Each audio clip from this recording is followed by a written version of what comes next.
ॐ प्रकृत्यै नमः। ॐ विकृत्यै नमः। ॐ विद्यायै नमः। ॐ सर्वभूतहितप्रदायै नमः। ॐ श्रद्धायै नमः। ॐ विभूत्यै नमः। ॐ सुरभ्यै नमः। ॐ परमात्मिकायै नमः। ॐ वाचे नमः। ॐ पद्मालयायै नमः। ॐ पद्मायै नमः। ॐ शुचये नमः। ॐ स्वाहायै नमः। ॐ स्वधायै नमः। ॐ सुधायै नमः। ॐ धन्यायै नमः। ॐ हिरण्मयै नमः। ॐ लक्ष्म्यै नमः। ॐ नित्यपुष्टायै नमः। ॐ विभावर्यै नमः। ॐ आदित्यै नमः। ॐ दित्यै नमः। ॐ दीप्तायै नमः। ॐ वसुधायै नमः। ॐ वसुधारिण्यै नमः। ॐ कमलायै नमः। ॐ कान्तायै नमः। ॐ क्षमायै नमः। ॐ क्षीरोदसम्भवायै नमः। ॐ अनुग्रहपरायै नमः। ॐ रिद्धये नमः। ॐ अनघायै नमः। ॐ हरिवल्लभायै नमः। ॐ अशोकायै नमः। ॐ अमृतायै नमः। ॐ दीप्तायै नमः। ॐ लोकशोकविनाशिन्यै नमः। ॐ धर्मनिलयायै नमः। ॐ करुणायै नमः। ॐ लोकमात्रे नमः। ॐ पद्मप्रियायै नमः। ॐ पद्महस्तायै नमः।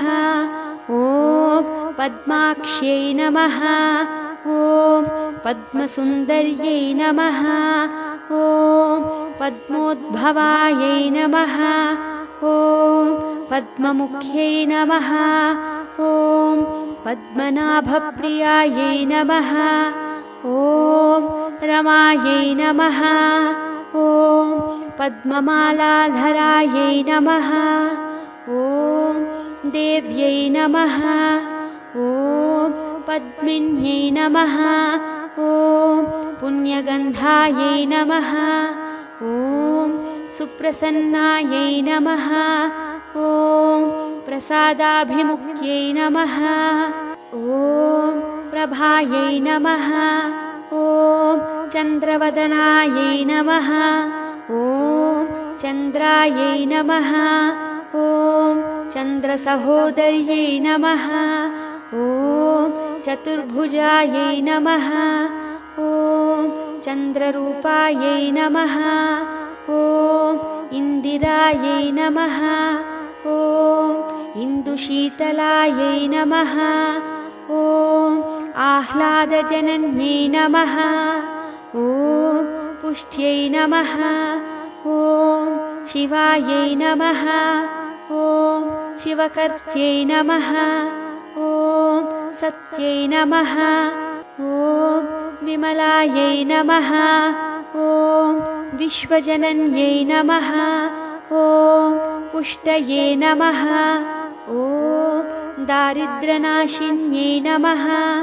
ॐ प्रीतिपुष्करिण्यै नमः। ॐ शान्तायै नमः।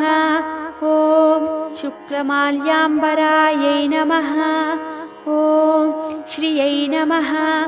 ॐ भास्कर्यै नमः। ॐ बिल्वनिलयायै नमः।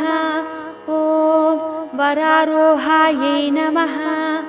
ॐ यशस्विन्यै नमः। ॐ वसुन्धरायै नमः।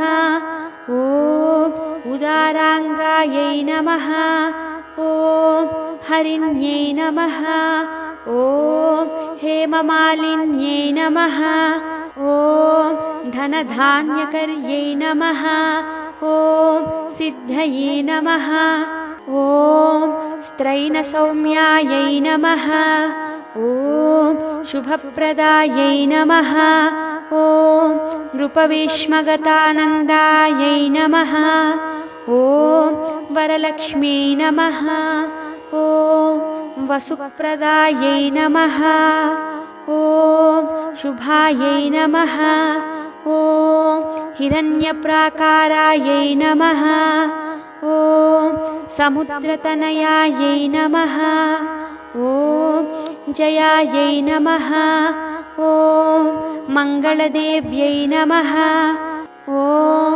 विष्णुवक्षस्थल नमः ॐ स्थितायै नमः ॐ विष्णुपत्यै नमः ॐ प्रसन्नाक्ष्यै नमः ॐ नारायणसमाश्रितायै नमः ॐ दारिद्र्यध्वंसिन्यै नमः ॐ देव्यै नमः ॐ सर्वोपद्रववारिण्यै नमः ॐ नवदुर्गायै नमः ॐ महाकाल्यै नमः ॐ ब्रह्मविष्णुशिवात्मिकायै नमः ॐ त्रिकालज्ञानसम्पन्नायै नमः ॐ भुवनैश्वर्यै नमः इति श्रीलक्ष्म्यष्टोत्तरशतनामावळि समाप्तम्।